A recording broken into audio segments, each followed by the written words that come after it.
Bismillahirrahmanirrahim. Assalamualaikum warahmatullahi wabarakatuh. Waalaikumsalam warahmatullahi wabarakatuh.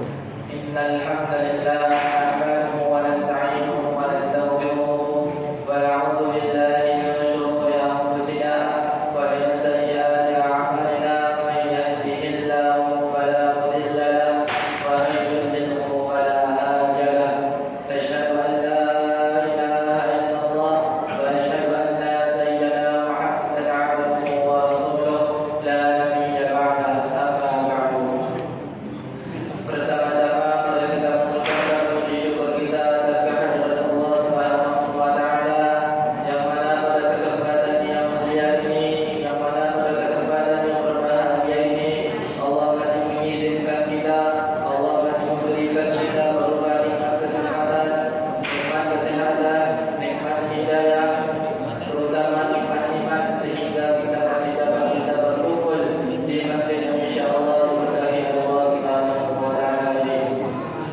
Salawat serta salam marilah kita hadiahkan kepada baginda kita, yakni seseorang yang mulia tapi makannya masih bersela, seseorang yang pintar namun tidak banyak berkomentar, mutiara dan kota Mekah, intan yang bertambah bina, putra Abdullah wa hadisin jami'ah Nabiullah Muhammad sallallahu alaihi wasallam biqaulina Allahumma salli ala sayyidina Muhammad wa ala ali sayyidina Muhammad.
seluruh